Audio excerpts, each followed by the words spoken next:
रामकृष्ण हरे सज्जन हो, आज श्री दत्त जयंती. त्यानिमित्ताने एकनाथ महाराजांच्या हरिपाठातला अभंग आहे. पिंड देहस्थिते ब्रह्मांडी पसारा, हरिविन सारा व्यर्थ भ्रम. शुक याज्ञवल्क्य दत्त कपिल मुनी, हरिसी जाणोनी हरीच झाले. शुक याज्ञवल्क्य दत्त कपिल मुनी. सज्जनो, एकनाथ महाराजांच्या हरिपाठावर प्रत्येक अभंगावर आपण विवरण केलेलं आहे.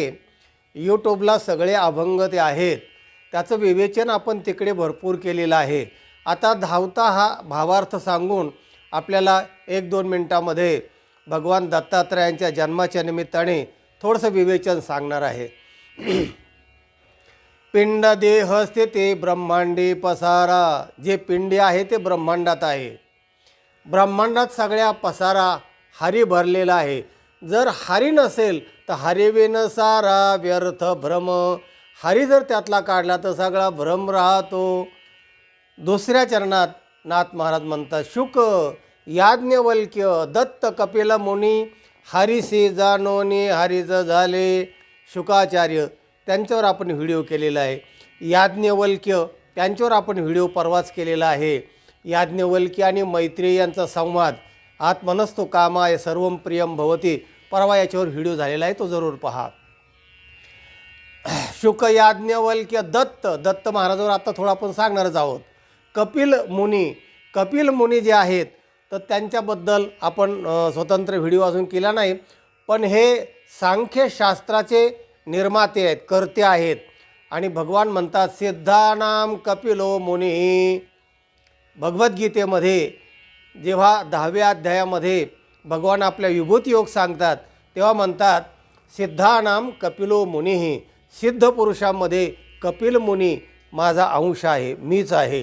म्हणजे ते अवतारी पुरुष होते. सांख्यशास्त्रातले फार मोठा महान ऋषी असे ते ऋषी. हे सगळे हरिसी जाणोनी हरिच झाले. तिसऱ्या चरणात नाथ महाराज म्हणतात, यारे धरो हरिनाम तारो, भवाचा सागरो भय नाही. सगळे यारे लहान थोर, याते भलते नारी नर. करावा विचार न लगे चिंता कवनासे. भवसागर तरण्याचं हरिनाम ही तारू आहे, नौका आहे. याच नौकेतून साधू संत गेले, आनंदे राहिले, हरिनामी झाले कृतकृत्य. साधू संत याच नौकेतून पार गेले, भवसागर पार झाले आणि हरिनामाने कृतकृत्य झाले. एका जनार्दनी मांडले दुकान, देतो मोलाविन सर्व वस्तू. एकनाथ महाराज म्हणतात की हरिनाम हे मोलाशिवाय मिळतं, म्हणजे फुकट मिळतं. अशा हरिनामाने सुद्धा आपलं जीवन आनंदमय मंगलमय होतं. तेव्हा कपिल महामुनींच्या संदर्भामध्ये थोडंसं आपण सांगितलं. सांख्यदर्शनाचे प्रवर्तक आहेत. त्यांनी प्रकृती पुरुषाचं तत्त्वज्ञान सांख्यदर्शनात मांडलेलं आहे. विभूती योगामध्ये भगवान सांगतात 10व्या अध्यायामध्ये, सिद्धानाम कपिलो मुनी. हे सगळे हरिनामाने कृतकृत्य झाले. कथा ऐका भगवान दत्तात्रयांच्या जन्माची. कैलास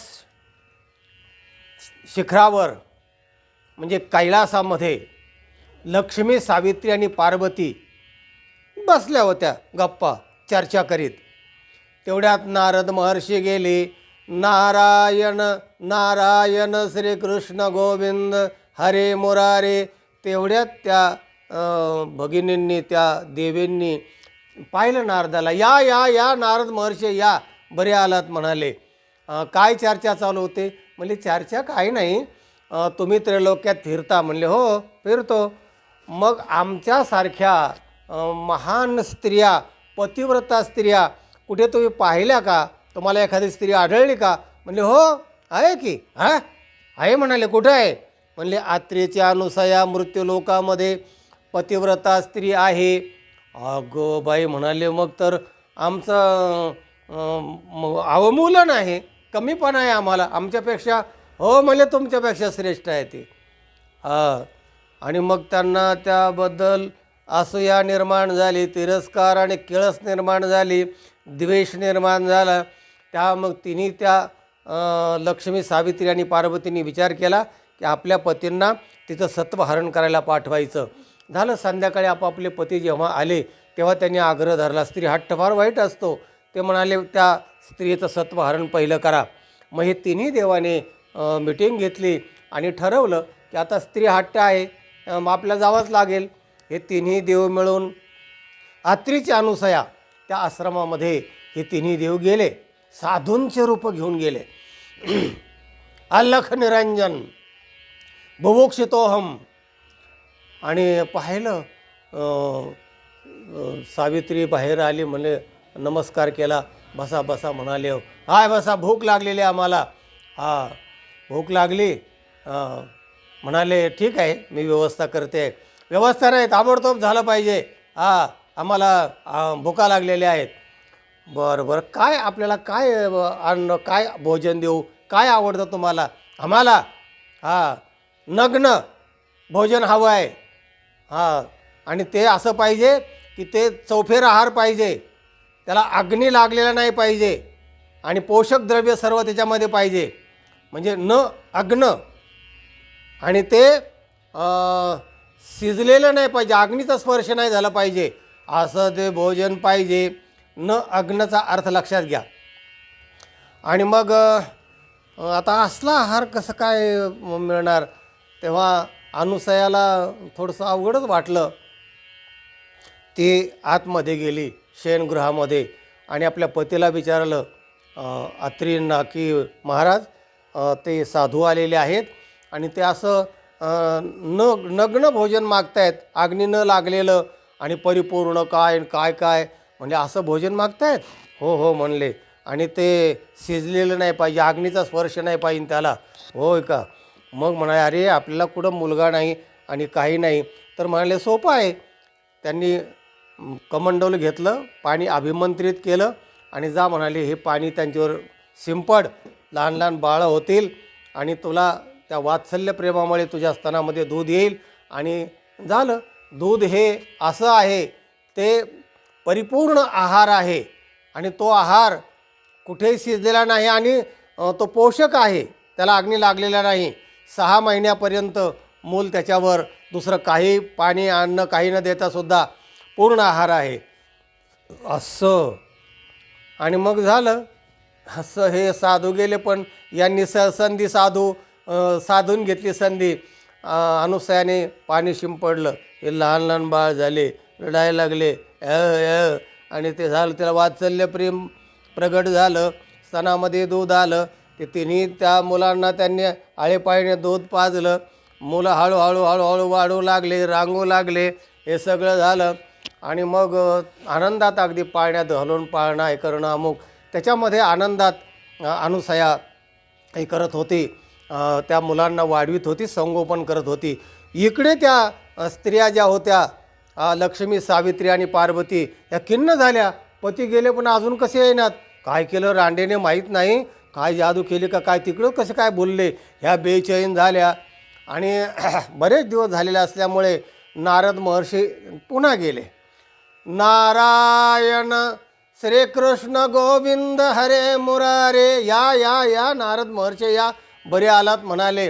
म्हणले आमचे पती म्हणले किती दिवस झाले गेलेत म्हणले आणि अजून आले नाहीत, 5-6 महिने झाले. आणि काय झालं आहे त्यांचं? म्हणले काय नाही, लहान लहान बाळं झालेत, रांगतायत, मस्त मस्त चाललं आहे. अनुसया वगैरे त्यांना संगोपन करते. म्हणजे मुलं झालेत? म्हणले हो, लहान लहान मुलं झालेत ते. आणि त्याच्यावर वात्सल्य प्रेम करते अनुसया. आणि अगो बाई म्हणले बरीच आगाऊ दिसते. म्हणलं मी तुम्हाला सांगितलंच होतं की ती महान पतिव्रता आहे, त्याची देवावर सुद्धा सत्ता आहे. तो का म्हणे पतिव्रता त्याची देवावरी सत्ता. अगं बाई म्हणले मग आता काय करायचं आम्ही? काय नाही म्हणाले, तुम्हाला दुसरा पर्याय नाही, तिला शरण जावं लागेल. साष्टांग दंडवत घालावं लागेल आणि माफी मागावी लागेल, शरणागती पत्करावी लागेल. होय का म्हणाले. त्या तिन्ही स्त्रिया तिथे गेल्या, त्यांनी नमस्कार केला आणि माफी मागितली. म्हणाले चुकलं आमचं, आम्ही तुमचं महत्त्व ओळखलं नव्हतं, त्यामुळे हे आमच्याकडून चूक घडलेली आहे, आमचे पती आम्हाला परत द्या. परत काय म्हणले, हे काय खेळतायत, घेऊन जा. अगं बाई, आता कसं काय ओळखायचे, तिन्ही सारखेच. म्हणले काय करता, म्हणाले घेऊन जा. नाही म्हणाले, आम्हाला पहिल्यासारखं करून द्या. पुन्हा अनुसया त्या अत्रीकडे गेली, म्हणाले असं असं झाले आणि तिन्ही त्या देवांच्या स्त्रिया लक्ष्मी, सावित्री, पार्वती ह्या आलेल्या आहेत आणि त्यांचे पती परत मागतायत.